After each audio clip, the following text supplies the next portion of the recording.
Welcome to season 2 of No Shelf Control, the podcast with books, booze, and banter, hosted by authors for readers. Because let's face it, we're all bookworms at heart. This season, we're chatting about book-to-screen adaptations and trending BookTok books. I'm Lindsey Sparks. And I'm Lindsey Pogue. Grab a cocktail, kick back, and enjoy the show. Oh my gosh, I'm so predictable. I know, I was like trying to read it slowly. Say it slowly. It's like the last tab. I have everything else ready, but what else is funny too is how many times have we read that and I still don't have any of it memorized whatsoever. None at all. Anyways, all right, yeah, sorry. Hi everyone. Hi. Welcome to season 2, episode 18 of the No Shelf Control show. I guess it's not just a podcast. For this book talk inspired episode, we read Gild by Raven Kennedy, which is all over BookTok, Bookstagram. There's tons of fan art. I really wanted to read this one personally because I was so confused by some of the fan art. I was like, what is going on with these ribbons? Oh, okay. So I am glad to have that clarified. And I'm sure we'll talk about that. Yeah. But before we get into the book, tell me what you're drinking. It looks warm and cozy.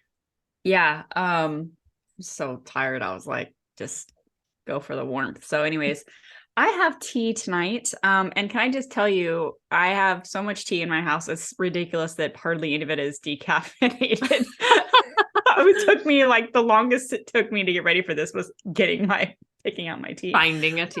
Yeah. So I decided on a lemon lavender mint. That sounds delicious. Anyways, yeah. And it's warm and cozy and hopefully it'll help me sleep tonight. How about you? I don't have tea, but I should have made tea because I'm cold and oh yeah, it would be nice to have my hands wrapped around it. But I was gonna say I have tons of like random tea, and one day I got sick of like it like exploding everywhere, like there's just like bags of random stuff. Anyway, so I went through and I like organized it by caffeinated and decaffeinated, so then all of my decaf stuff was all in one spot. That's really helpful. That was helpful. I hardly drink decaffeinated, so I was like, oh, I'm sure I have some somewhere. I know. I just get on like little tea tears sometimes, and I'm like, it's like habits form so easily, and all of a sudden I'm drinking tea every night, and I don't know. I'm just drinking water. Yeah. I'm boring. It's all right. I have water too. So we'll be twinsies. I do now regret that I did not make tea. Oh, I'm sorry. I'll stop drinking it. Well, no I won't. Don't. I have extra in my tiny little teapot. I wish I could share it with you. I love teapots. Anyway, what are you working on currently? What am I working on? Today I launched for Patreon peeps that initial Darkest Winter draft that I keep talking about that I found. I read through it and I decided I'm doing this whole annotated series of works that I have that are probably never going to be made into books, but I know readers would be really interested to read them. So I'm going through and I'm reading, like it feels like reading for the first time. So it's like really mortifying actually, and sometimes hilarious. And it's just kind of like this whirlwind of emotions. But anyway, I've been reading through them and then annotating them as I go and cleaning them up a little bit, but I'm not like like if there's not great character development, I'm not doing, I'm just like commenting on it. I'm not like actually, making it sparkle or anything. So anyway, that's been really fun. And so I launched the early version of the Darkest Winter today for Patreon peeps. So we'll see. It just went out right now, so we'll see how it goes for everybody tomorrow. And I think that's really fun. I think one of the things I really love about my Patreon serials is that like they're minimally revised. Like I write them and then I read through them once and I add some like details and stuff like that. But it's like, it's fun to give people the like purest, rawest version of the story before it's been like really chewed on and thought about, and it's just like straight what vomited from your brain kind of. Yeah. And that just feels like exposed first off, because it's like, what if it's just like a bunch of weird stuff that came out of your brain? Because sometimes that's what happens with mine. But it's also like really interesting to be able to share that part of like your hidden inner secret self with other people that, Yeah. you know, I really Yeah. like it. So I did that today. I actually worked on that when I was in Costa Rica, but I got it all like it all planned out and that sort of thing. So that's fun and that's off my plate. And I'm excited to, I think I'm going to do Rect next, which I haven't told anybody, but I guess I'm telling everybody who's listening. Are you never going to release that? I think I'm going to at some point, but for now I might as well. I haven't read it through it in like 5 years or whatever when I wrote it. So I might as well read through it and see like what do I want to do with it, you know? Yeah.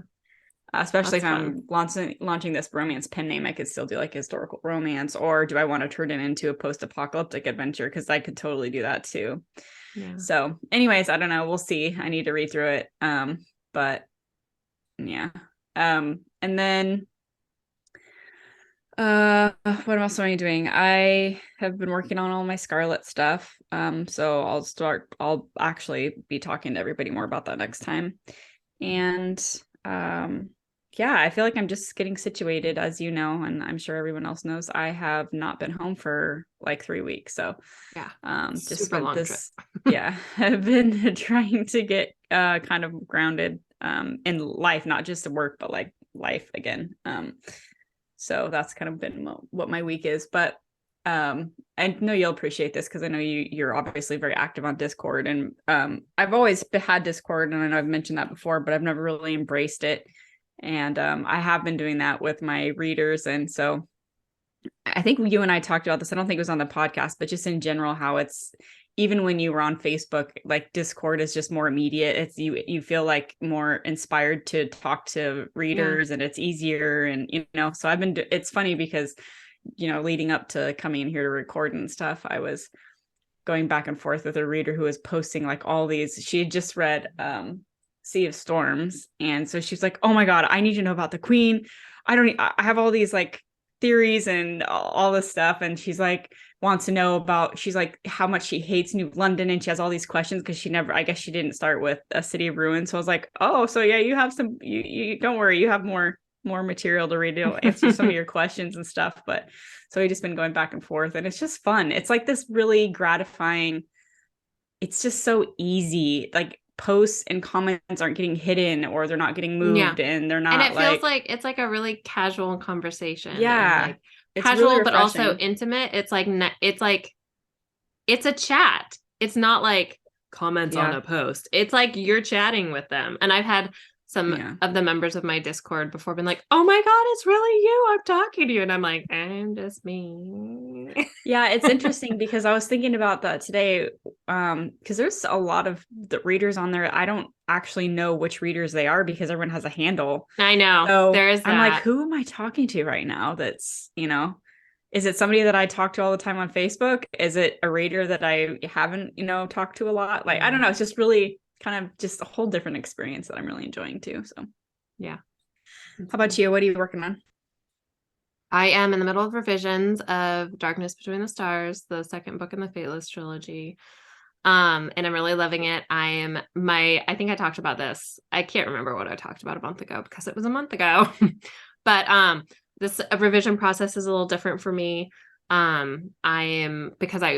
This book has one main point of view, but then it has 2 other secondary point of views, and they each have 6 chapters. Whereas the main point of view has like 36 or something like that. But anyway, so I'm revising the main point of view, which I have already written all of her chapters. And then I'm also writing the secondary chapters, which I know I told you, but listeners don't know. And that's been really fun. One of the point of views is my favorite point of view to write, which is Nick. He's like my favorite character. So those are always really easy chapters to write because his voice resonates so well with you. Yeah, it really does. I feel like it's the same with Kat. Like both of them, like they're just like so. What is the word? Like irreverent. That it like fits my inner voice perfectly. Oh. So, but also, I revealed to my patrons this morning I wrote her first chapter. So I am writing for this book a point of view that I've never written before, not even for like bonuses or anything, which is Aset, who is Nick's mom, and Haru's sister. She's a big character, but she's never had like her own story told, although we do know a lot of her story from other characters, and it's like kind of awful, the things that have happened to her. But it's been amazing. I got to slip into her head for the first time this morning, and it was so exciting. I am learning about myself since being a mother that I really love telling the mother characters like voices. It's like very therapeutic for me, for me and all of my anxieties. But being able to get into Aset's head, and she's Nick's mom. She had him as a teenager. And they're both like 4,000 or 5,000 years old. So their bond is extremely strong, and they've been like spent like pretty much their entire lives together. And so it's really interesting. Just like I was sobbing as I was writing this chapter, like just like ugly crying as I'm writing it, because it's like like I love that. Yeah. I was like pausing, and I was talking on Discord to my assistant, and she's like, "Oh, I'm not ready for this." And then, yeah, it was just, I really enjoyed it. It was very therapeutic. Good. So it's a traumatic chapter, emotionally damaging, but it has a happy ending. The chapter, I mean, it's like, it seems like it's going to be terrible, but you get to really feel her inner turmoil, which is nice, because usually she's so like composed and poised and like just together. So that is what I'm working on right now. And it's been fun. It is. I mean, you know how it is well, I guess it's different for you because you usually change up your main characters from book to book, but it's like sometimes I just get a little bit bogged down with the same character voice. Yeah, I get it. For so long. So that's been refreshing to explore the story from other point of views. So, well, and I think that's kind of how we were with Ending series too, right? It's like we wrote the same characters pretty much the whole time. Yeah. We had a couple extras in there, but then those were third person, so it was different.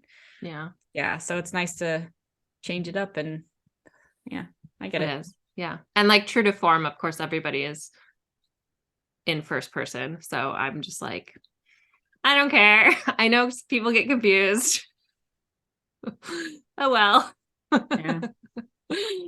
So yeah, I don't think I'm working on anything else other than my normal like Patreon stuff, but that's, if I talked about that every time, I'd be talking about it every time. So yeah. What are you reading right now? Well, I read a lot actually on my trip. Nice. And the only thing that I'm going to mention, the only book that I think, I mean, there are some good ones, but the one that is really worth mentioning is have you ever heard of The Gentleman's Guide to Vice and Virtue? Like, maybe it sounds kind of familiar. It's a LGBT romance story, but it's like historical, so it's really fun, and it's not like super steamy romance or anything. It's more kind of YA, but it's about this young man who goes on tour, like before he becomes of age. He goes, around Europe and stuff, travels the continent and stuff, and he goes on all these adventures, and the characters are really well developed. They're all really lovable. The writing's really witty and just flows really well. And I'm sure this person must live like the way she writes British people, she's got to be like, she can't possibly be like American or something. She just does it far too well. Very authentic. Yeah, for sure. So anyways, it was just really fun. It was just like a really fun adventure. And so it's free on Prime. So anybody who loves beautiful writing and witty characters, fun characters, adventure, that sort of thing, definitely check it out. Because it's a free read and it's really worth it. So do you on the top of your head know the author's name? Yeah. Her name is MacKenzie Lee. And I did not listen to it, but I did listen to the sample because I was just curious, and the narrator sounds really good. So, All right. and then his sister has a book that I want to read next. And it's called like The Lady's Guide to Pirates and Petticoats or something like that. Oh, I have So, seen, I think I've seen that on yeah. Bookstagram a little bit. This series has won a ton of awards. Oh, So fun. I think in this book, The Gentleman's Guide to Vice and Virtue, was I think 2017 or whatever, but it's won a ton of awards. It's really good. So That's fun. anyway, yeah. So it's just a fun, heartwarming, cute love story. And yeah. So anyways, I recommend it. What about you? I am still reading The Hollows by Kim Harrison. So I want to say I'm on White Witch Black Curse, or I don't know what it is. I'm not gonna look it up. It's got to be like book 7 or something. Yeah. So I can't remember if I said this last time or not, but I feel like I didn't. I skipped over, I think, book 4 or 5. I don't know. But they randomly switched up the narrator. I remember you saying that. Okay, yeah, because the narrator is Margaret Gavin for the entire series, except for one book that they randomly switched it up.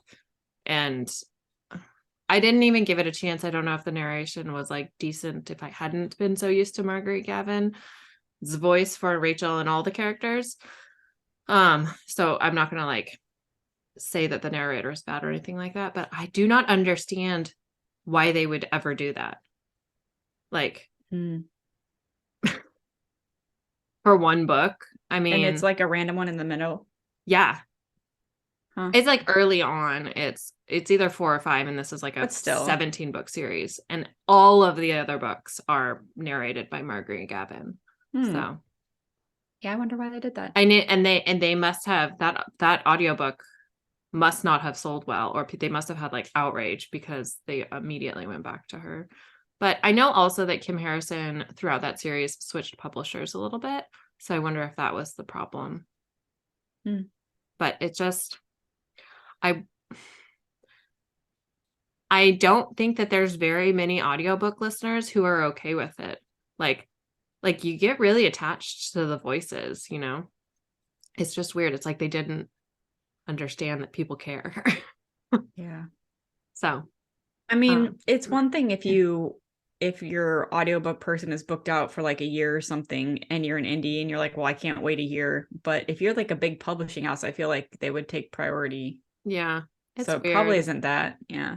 And like, yeah, I don't know. At least get another really amazing narrator. Again, not saying that this person was not great, but I listened to the intro credits and I was like, that is not the right person.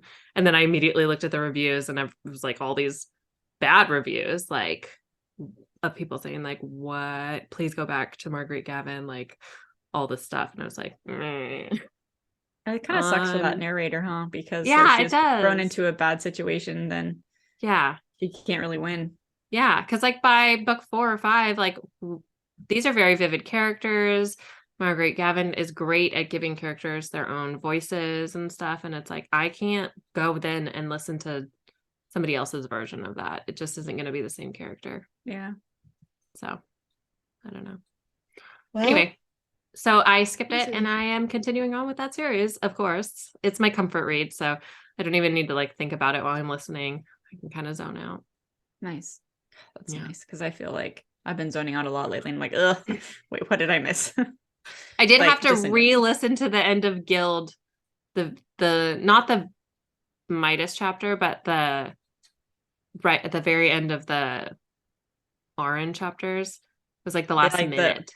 I had to listen. The prophecy or the no, not that. Right before that, like when Commander Rip, she's like, I know what you are. And he's like, I was just about to say the same thing or something like that. I kept like zoning out and I was like, what did she say? What did she say? Like, so I don't know why, but I had to listen to it like 3 times. Well, it also makes you think that you missed something because then you never know. It did. I think that was part of it. Like I zoned out for like 2 seconds and I was like, wait, what? Yeah. So, yeah. Anyway, back to my comfort read where it doesn't matter. Okay. So anything else you want to chat about before we get into the book portion of the show? We do have an announcement for our own books. Oh. What is the announcement? The Raven Queen comes out on February 7th, and we weren't sure if I had to put a note in the calendar to if we're remind gonna us have to a say show it. before then. Yeah. Or just because we weren't even sure if we actually ever really announced it or whatever. Yeah. I mean, I'm sure we did, but anyway, so February 7th, Raven Queen comes out. So Yeah. if you guys have read World After, then you Already. know well, guess you don't know what happens next, but I think you know who's going to be in it. So It's the same anyway, main characters, if that helps. Yeah. Fast forward 10 years. Yeah. And then we have, for those of you who are audiobook listeners, that is going to be in production in February, so you won't have to wait too long for that either. So yeah, that'll be really exciting. And also we have been doing a big thing of like cover reveals. So if people want to check out our Instagrams, they can see those. Yeah, lots of cool covers. So far, it looks like readers really, really like them. Which I love them. I really love them. So like, it's a funny genre, and there weren't a lot of people writing in it when we started writing it. I'm not saying. In fact, we didn't even know how to categorize it or no. Yeah.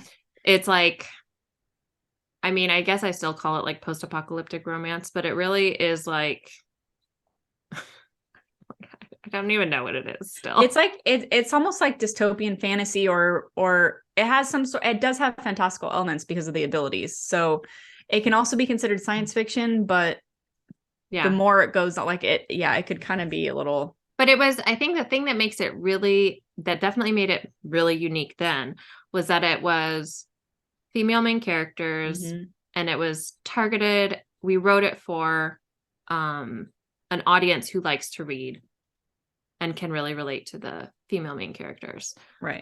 Which there was not a lot of out in post-apocalyptic at the time. And I remember we released it around the same time that Sarah Lyons Fleming released her first book. Yeah. And they really stood out as like unique but similar, even though they're nothing alike, but it was like the same audience. There wasn't a lot. Yeah, it's because there wasn't a lot of options. So it was a very small niche, right? Yeah. But I really feel like the covers, we finally have covers. The previous covers were really great, and they fit the post-apocalyptic genre very well. But they didn't show that like unique feminine quality that the stories have. And I feel like finally we have covers that show the desolate, harsh, like heartbreaking side of it, with these kind of like ravaged landscapes and like intense skies. And then we also have this really beautiful typography. We have this kind of like a ghostly symbol that's really important to the characters in the series. And I feel like finally we have covers that embody like the feeling of the series. Yeah, which is really exciting. Yeah. I feel like, personally. Yeah, no, I agree. Yeah. I agree. I was thinking today how strange it is now, because now my covers, because I remember when I started doing the covers, we want them to be just like the ending series. I know. For I was thinking about that. I know. And so now we have different covers for the ending series, and I'm like, okay, well, it is what it is.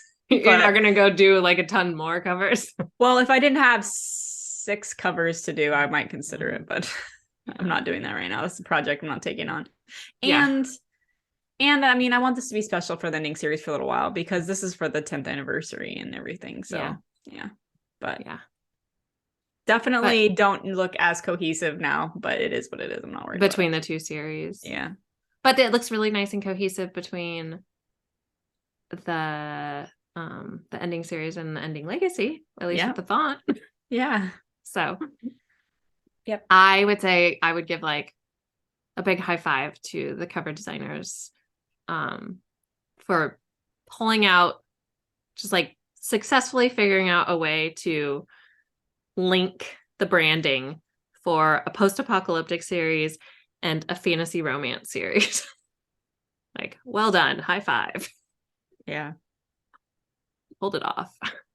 It only took however many months of Oh our my lives, gosh. Yeah, some of the covers were difficult for, I don't know why. I think maybe it was us, maybe it was me. I don't know. But It doesn't matter. It's I'm done, but happy it with was how they ended up. yeah, we're good. Yeah. Well, and So it's a lot of covers too. It was like it every is. month we had like to deal with doesn't matter. Yeah. I'll have And I was problems. also doing covers for another series. It was just like a lot of Oh, covers. yeah. My Oh, brain yeah, was yeah. spinning. So anyway, anything else? No, we should move on. Okay. Let's do this. Ooh. I'm gonna read the description for Gild and probably make little comments as I read it. I haven't read it Okay. yet, so we'll see.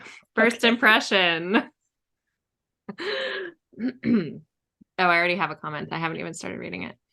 The Fae abandoned this world to us, and the ones with power rule.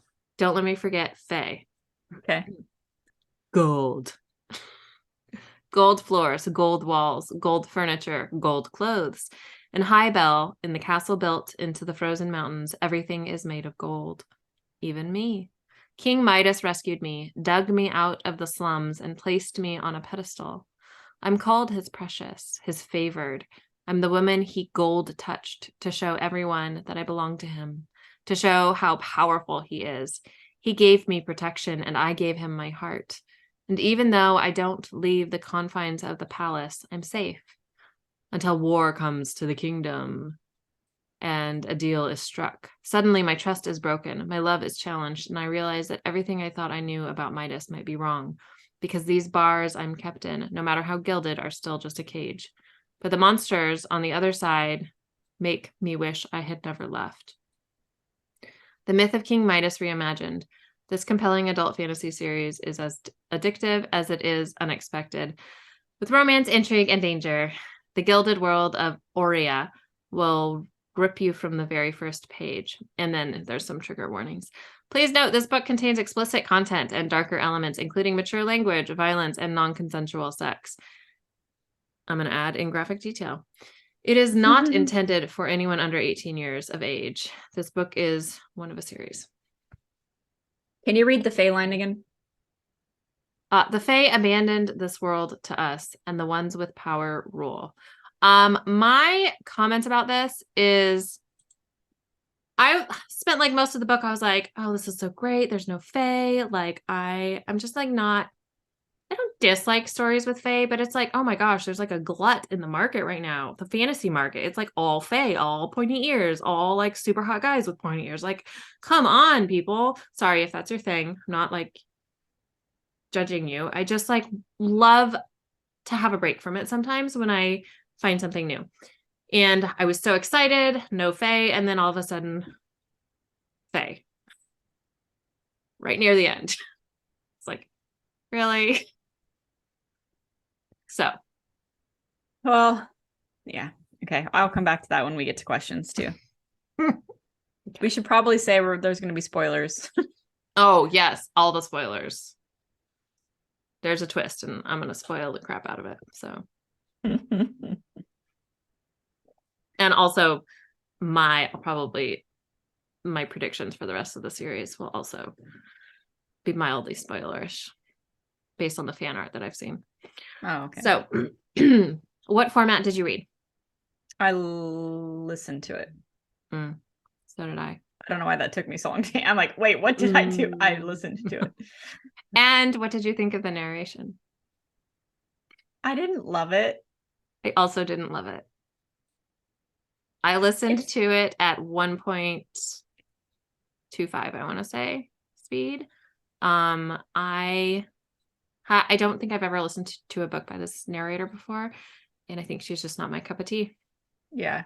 It's funny because I thought she does a really good, I think, character voices for the different characters who come and go, but the main character, like the way that she speaks, like her cadence and the way that she kind of leaves question marks at the end of things that shouldn't have question marks, and then it really screwed my head a lot. So there were also a lot of, at least that I heard, unusual pronunciations of words or mispronunciations. And I was like, this is weird that nobody picked up on this during like the proofing of it. I mean, I don't know. So anyway, I was, really eager to hear what you thought about that. It's funny because as I was listening, because I feel like I've been so picky with books lately, and I feel like Debbie Downer every time I get on here, and I like annoy everybody because I don't, everything that you like, I'm like, it's all right. And as I was like, I really wanted to like this book because I know there's a bunch of them, and I'm not saying I didn't, but like it was really, as I was listening to it, I was also, is it just me? Is Lindsey thinking these same things as she's listening? Am I being Debbie Downer again? Like, so at least I feel a little validated. And I know we'll talk about this. We'll talk about whether we'll keep reading at the end. But yeah, I'm really curious. I'm excited for this conversation. There were a lot of things that frustrated me about this book. But I overall liked it. I think I would have enjoyed it more if I had read it with my eyes.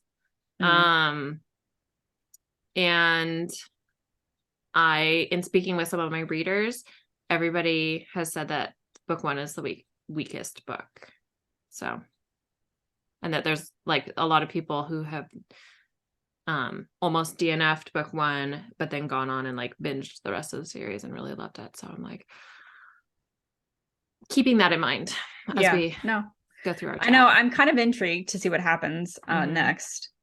But I wanted to say that, so Andrew Gibson did narration for 3 of my books. He did Unbroken. Did he do the Midas chapter? Yeah, so that was one of the things I was interested to see how he did it. And so I was like on chapter 15 or something, and I messaged him and I was like, why is your name on this? Like, where are your chapters? And he was like, that's book one. He had to think because he did all of them, I guess. He's like, oh yeah, I think that's it's only at the very end. And I was like, oh, okay, well, at least now I know. So I'm not just waiting, Yeah. But okay, so what overall did you think of the book? I thought there were some really cool things about it. I didn't think it was horrible. It's hard because there's so much buzz about it. I kind of wanted to like it more than I did, but I mean, like I said, I didn't hate it or anything, and I'm not writing off the rest of the series, but I didn't like love it. So yeah. How about you? I'm really intrigued and would be curious of, because I know there's like a lot of figurative language in it that I noticed listening, and I don't notice figurative language as much when I'm listening to a book as I do like reading a book. So I'm really curious if that would have bugged me in reading it with my eyeballs. Yeah, lots of analogies and yeah. And also a lot of repeated words. Like in things that I know bug both of us in our own writing, and that we're like hound dogs for. And it's always like, you just said this 2 sentences ago. So I think that I would have been like, I would have changed that, but not in like a ridiculous way. It's just like common words. Like I remember there was one that was like down and down, down twice in the same sentence. And I was like, they could have removed one of those. And I think there was black twice in the same sentence again. And I was like, again. So just little nitpicky things. But overall, I think I enjoyed the story, and I think the narration made it drag for me a little bit. But there are some major, I don't know, frustration points with this book for me, which are, well, when we talk about things that we didn't like, we can talk about. But overall, I would say I enjoyed it. It felt fresh and unique, even though they threw in the Fae at the end. It still did feel fresh and unique. Like the powers are different from anything I've read. Like, I mean, we didn't get a lot of the powers. We just know there's the ability to like turn things into gold and to have ribbons coming out of your back. And then whatever rip is. Yeah. So I think for me, one of the things that I really struggled with was there wasn't really any world building. Like, I feel like we were just dropped in this world. Like, I was trying to figure out, I didn't read the backs or the blurb, so I didn't even know that part about the Fae left us this world or whatever the No, hell I that didn't know first either. line was. So I'm sitting there going, but even then, like even knowing it going into it, like there's still no explanation. Like how not until the end, near the end of the story, do you even learn how certain people or why certain people even have these abilities. Yeah. Because it's And something why the about their people with the bloodline. powers are the ones in the people with magic are the ones in power, and why that's so important. There's just I just feel like I felt like it was a big, I wouldn't say it's a plot hole because it's not, but it for me, like I needed, if only some people are gonna have superpowers or magic or whatever, I need to know why. I need it to be explained to me because otherwise I'm just left with a giant question mark through the whole thing, wondering, you know, Yeah. it just seems like it's been forgotten. It was forgotten to, And they were like, oh, let's put this in. that's kind of how it felt. And I'm sure that wasn't the case, but as a reader, I felt like through the whole book, I was left wondering, and I was like, did I miss it? Did I miss a whole explanation about how all of this happened? Or I don't know. Yeah. Well, what did you like about the book? Did you have anything that you like favorite things about the book? I really liked the snow pirates a lot. I thought they were really fun. I thought the idea was really cool too. Like I could totally imagine um them like coming out of the snow like covered in white. Like you see, like you think a trees or like I don't know, a mound is like moving or something, and then all of a sudden like a person comes out. I don't know. I thought that whole scene and that world outside of the palace and stuff was kind of cool. I actually wasn't expecting that. I guess again, I don't really know what I was expecting reading this, but I wasn't expecting her to go on like this sort of adventure Mm-hmm. and get out of the palace and stuff like that. So I thought that was kind of a nice little refreshing That was refreshing. It bit was to it. starting to drag in the palace. Yeah, I agree. So I liked that, and I thought the power thing was cool. But again, not a lot of people had them, and I don't know. I feel like if you can touch something and it turns to gold, like how are you not taking over the world or what? Like how are you just how are you just the king, like the king of like Well, what is it, kingdom 5 or 4 or whatever, fourth six. kingdom, They're six. sixth, whatever. Mm-hmm. Yeah, I mean, so that gets into like the twist, which is that Midas is not the one who can turn stuff to gold. It's Orin, and that's not revealed until the end. I did not suspect that. And I was like, whoa. I mean, I started to suspect it as she was getting to it. And I was like, that was really well done. I still don't really understand it though. Like how is she the one that turns everything to gold? Like does I it think she's an unreliable narrator. So like she had us believing, however the word choice was that Raven Kennedy used, had us believing that because the rest of the kingdom believes that everybody believes that Midas has the gold power. And I do remember one part where if I had the actual book, I would go back and look at this. But I remember her talking about how her ribbons came out before she was gold touched. But she doesn't specifically say before Midas gold touched her. So I think that it was like her part of her powers developing, apparently, is the way that I understand it. So I'm assuming they're going to explain that a lot more as it goes on. But I thought that was both really cool that she's the one who has the power. I thought that made it make a lot more sense why Midas keeps her wants in a her around. cage. Yeah. And I thought, because I was like, this is starting to get a little bit silly how this is like played out. Like, why is she so special? Because she has the power. So is your guess that he has convinced her that he's the one that does it and she's totally No, I don't think that. But I think that he has her so like, I don't know, Stockholm syndrome or twisted up in her head that she is willing to do anything for him. I don't know. Yeah, see, I guess that's why I'm just so confused, because if he could go and again, this is like you said, if she's an unreliable narrator, then I guess it makes sense that we would be confused, but that also just makes it seem like it doesn't make sense. But so if he can touch something and it turns to gold and she's in a cage, you know what I mean? Like the way they make it sound is like people see him do this. So if she's in a cage, there's no way that she's like they're somehow influencing that. Do you know what I mean? Yeah. I mean, Yeah, I don't know. I don't think he does it at all. But Yeah. it also makes it make sense why he would want her around always. So like when he goes to Kingdom 4 or Yeah. 5 or whatever, he would want her with him. Like he would send for her eventually. He always needs her. Yeah, anyway, I thought that the twist there was really Yeah. I was like, bravo, captive. I also really am intrigued by Commander Rip, and I have lots of predictions and theories about. I know he's the main love interest. I know that.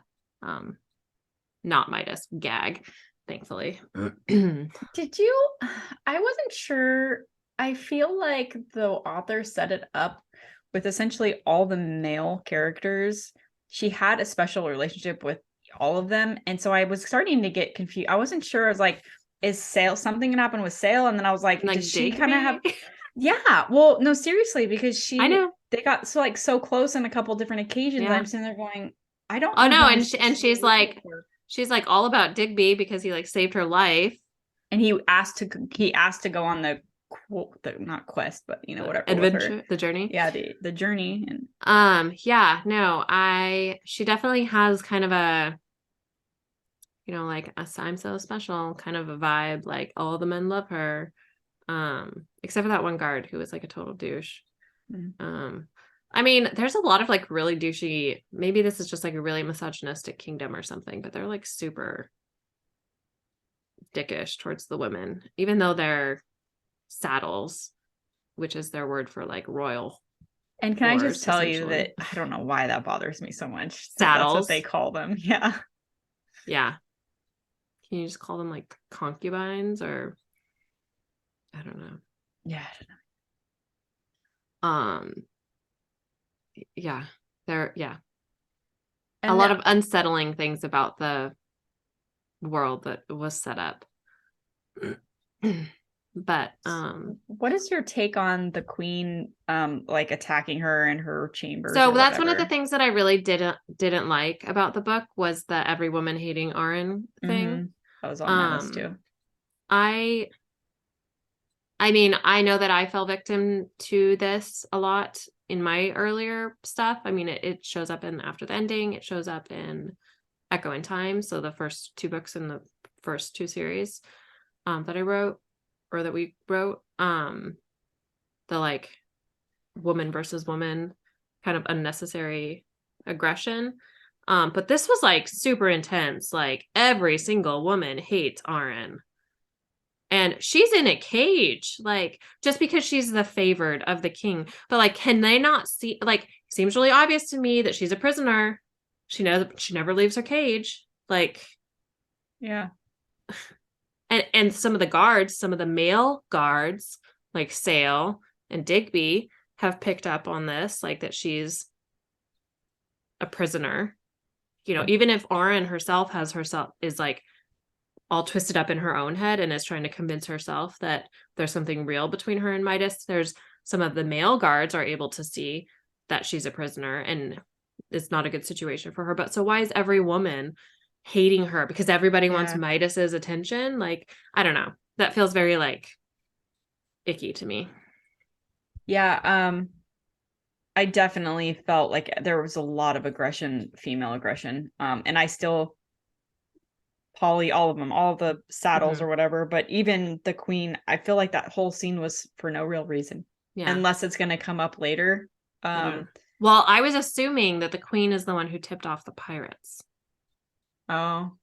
That was my thought. Because she was like watching them leave when they left the castle.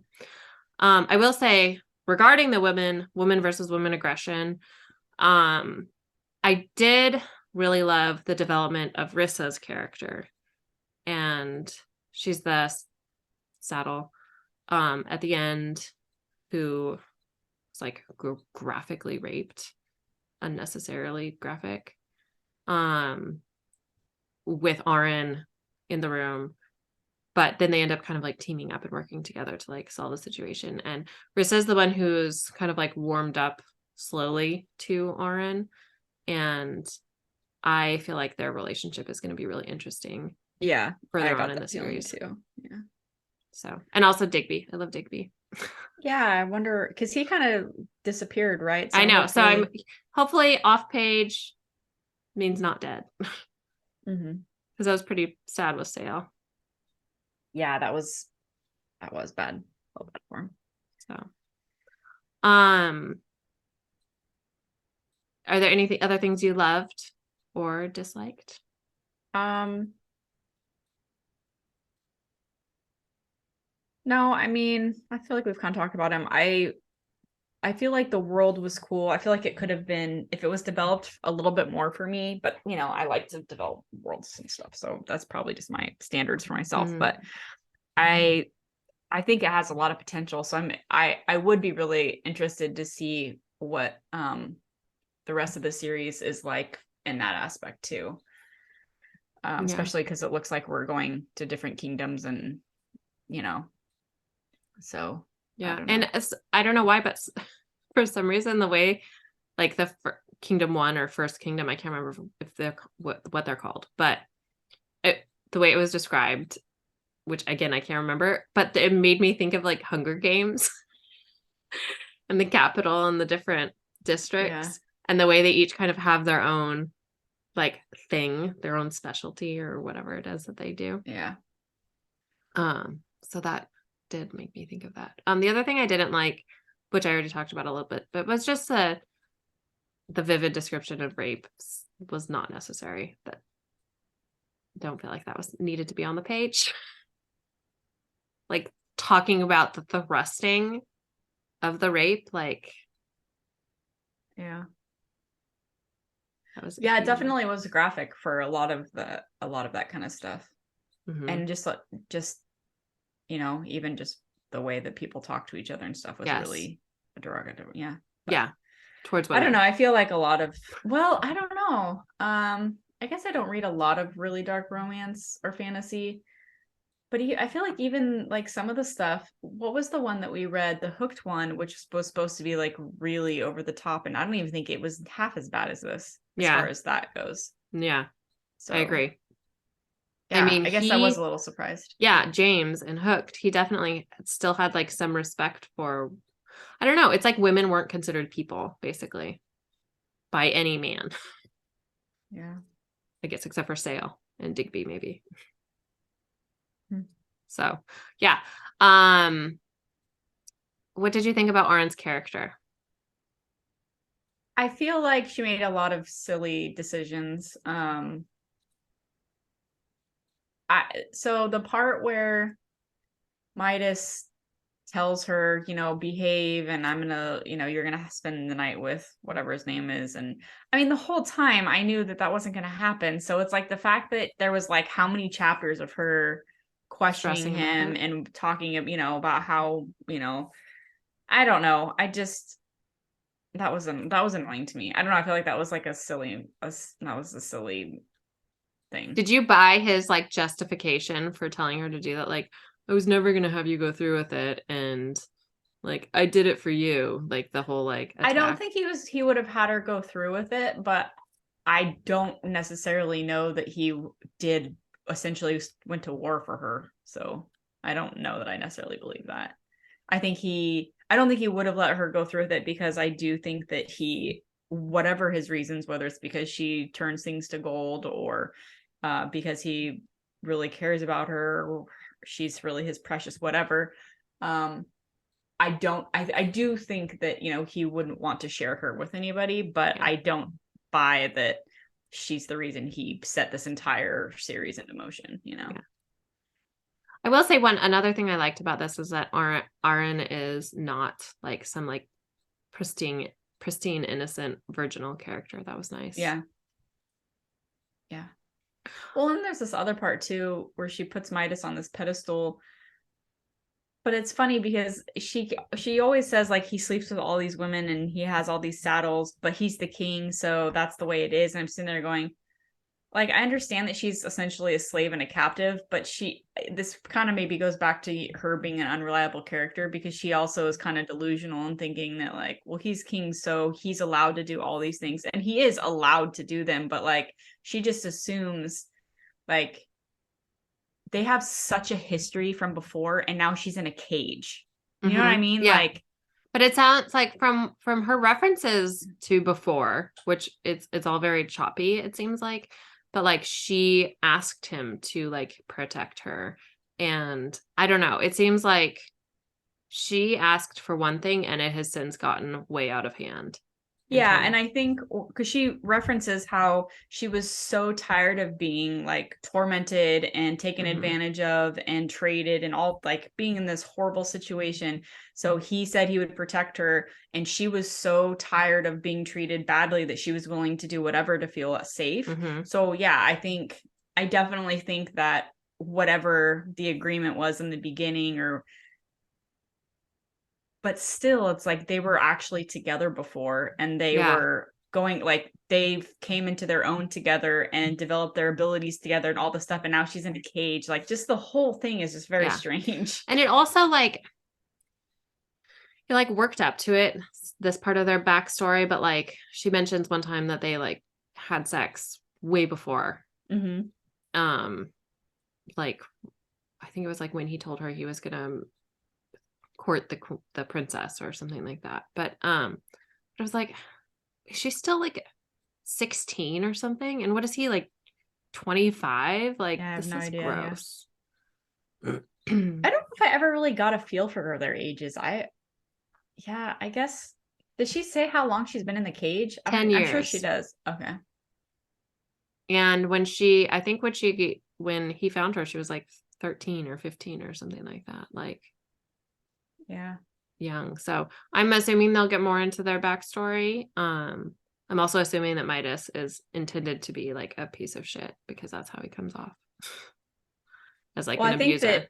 I think that I think that she's really kind of tiptoeing around his character. Like there's these subtleties that by the end you're starting to get more and more and more like uncomfortable feelings about him, but he's definitely not. She does a really good job of making him not horrible like the rest of them, so he's almost somebody you would root for. Whereas, and I think that like you're saying is, I think we're gonna see a lot more of what his character really is, and make him a very dislikable character. I think that it comes to light. What she shares with us is also can be seen as a way for Oren to be lying to herself, even as she's like withholding information from the audience, which seems pretty clever for Raven Kennedy. Yeah, no, that's true. So nobody else knew that Rip was Fae because of his, just because. Yeah, I mean, it seems like everyone. I mean, he had the mask for a while, but. And she just knows because she has abilities. I don't know. So then I'm like, does she know that she is? Like, is she like some secret Fae princess?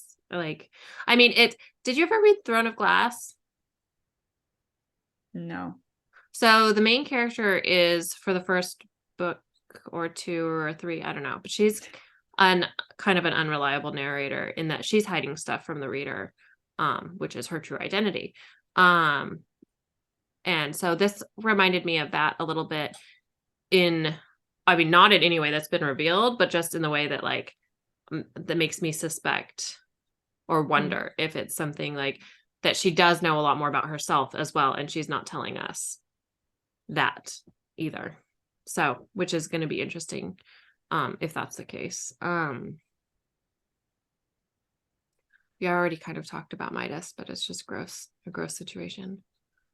I think that like if you take a step back and you look down at just like what you are presented with their relationship, I think it's intriguing at first, for sure. Like I kept trying to figure out, oh, so they knew each other before, and now he wasn't even royalty, and now he is. So, because before he was just a nobody. And so, like, how I liked getting all the pieces and starting to put it all together, and I thought it was really interesting. Or at least it was a new, kind of a new take on just having some, I don't know, just kind of royal intrigue, court intrigue in general. I don't know. It just felt really different. You know, you're not born into it or whatever. I thought that was really interesting.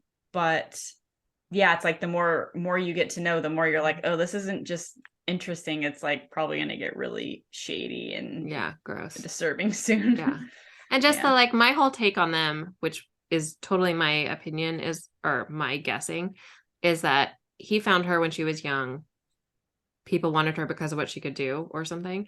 But he found her when she was young and he decided to capitalize on that. So he convinced her that he loved her, and now he's used her to become king. Yeah. And we should probably say that, and I think it was the very first chapter, she says that she was in human trafficking or whatever. Like she was a victim of that. Yeah. So she didn't have like a great life that he stole her from. Yeah. He saved her. Yeah, but yeah, I think he's just another, you know, misogynistic villain, human trafficker, probably. I mean, you know. What did you think of the ribbons?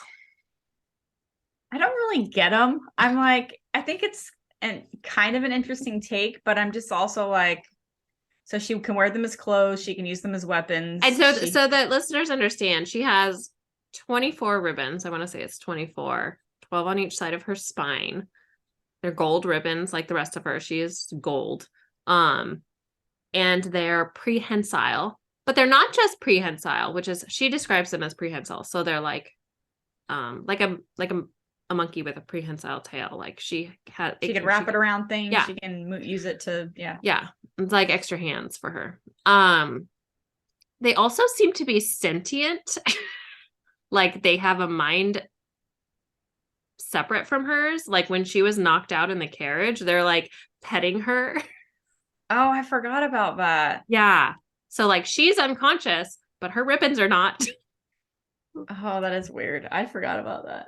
So I have weird feelings about them. Now I want to go see all the character art. Yeah. That's why I'm like, I don't know.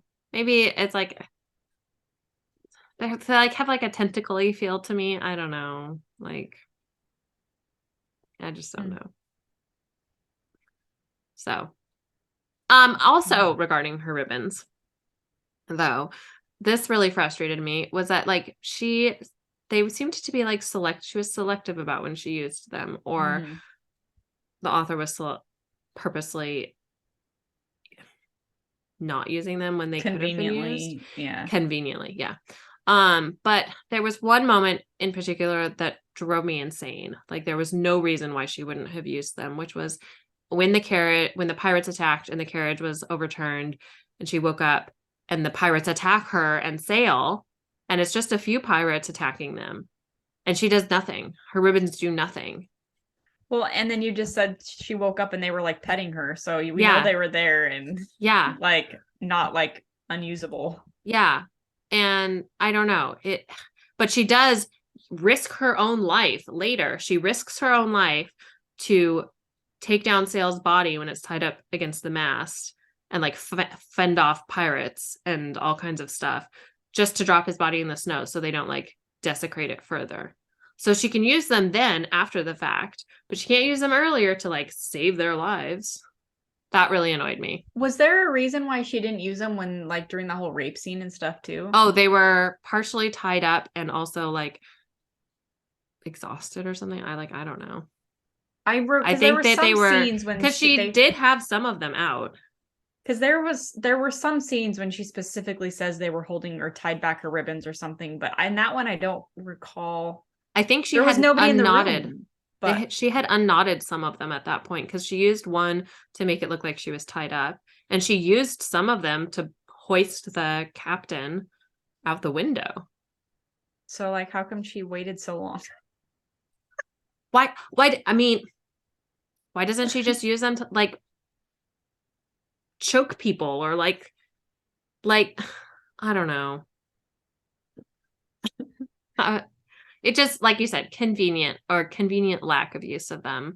It was that I found extremely frustrating. I was like, this doesn't make any sense. Why wouldn't she use it? Like she could I mean, you technically could she be could killed. choke.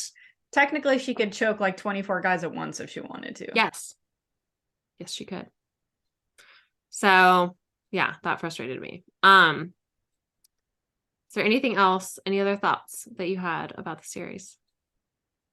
No, we swear it's not as bad as we're making it out to be, but No, I mean, I'm gonna keep reading it just with my eyeballs, not with I'm not gonna read the audiobook. So I'm really intrigued and really interested to see where it goes.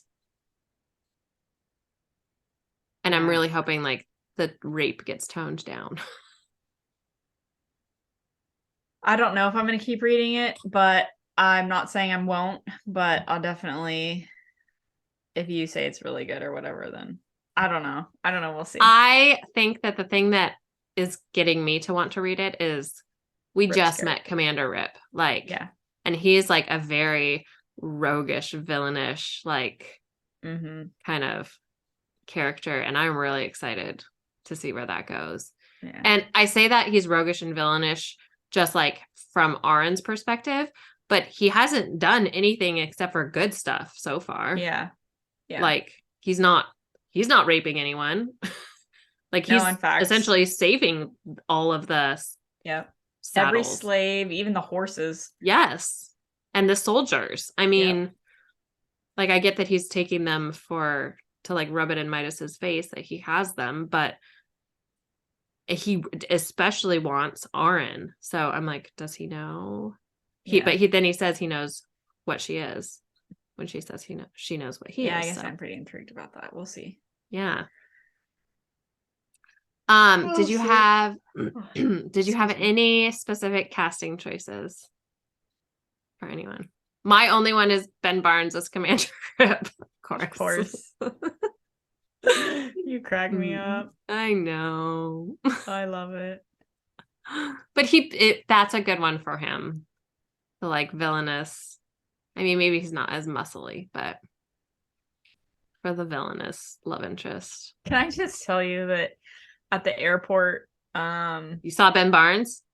No. But they were, I don't know if we were at a restaurant or what, but the TV was on and it was Prince Caspian in the sea or whatever. And I've actually never seen that one, but I knew he was Prince Caspian. Young Ben Barnes. And it was so trippy to see him with like long feathered hair, and oh my god, so young. It was awesome. Little baby. That's funny. Yeah. Anyway, I just had to tell you. I appreciate that. All right. Well, verdict is I enjoyed it. It was intriguing. A little bummed about the Fae. A lot of bummed about the rape. Now, but the Fae is who's making you want to keep reading. I know, and I don't think that it's been mentioned that he has pointy ears, so maybe it's like different. I think the thing that really wears me down about all the Fae and all the fantasy books is that they all seem the same. It's like, here's another fantasy book with Fae with pointy ears, and they're so beautiful and they're strong and like have, ethereal magic. And it's just like, I don't know. Yeah, but I guess if you like Fae, that's why you like those stories, right? Yeah. It's like the werewolves. Or vampires. I mean, they're always gonna, or shifters. It's always the same. Yeah. Anyway, yeah, I don't know.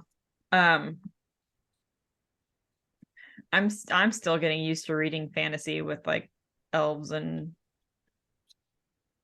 all the things. I really like the historical, like more historical elements to it.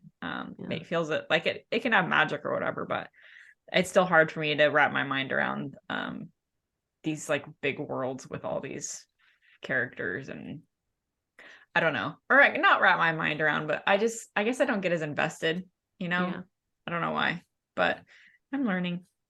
I think this is definitely the second half of the book was pretty interesting to me. So yeah, it definitely it has kind of has a different feel to it than the first half. Yeah, it was nice once we got out of the castle or palace or whatever they live in. And once like it's like Arin started to like wake up. I really hated that she fell back into Midas's arms after all the stuff with King Folk and stuff like that. Like after Midas almost gave her to the like gross, yucky, horrible, horrible king. Yeah. Like against her wishes for a night. That then she like forgave him and like slept with him. And I was just like, I don't know. Yeah. But I do feel like finally, now that she's out of the castle, like maybe she's waking up. Although it was still annoying. Like she was like, I just want to see, like when she was captured by the pirates, she was saying like, I just want to see Midas again. Like, you know, I wish he'd come rescue me, or I don't know. She just has a very like damsel and hero complex in her mind about him. So I'm excited for her. I feel like she is set up from this book. She's set up to have a really amazing character transformation. So I hope that that happens. So I want to find out for sure. Yeah. Well, I definitely think there's a couple things you mentioned that I hadn't really thought about. So it makes me more excited to see where the story goes for sure. So we'll see. Cool.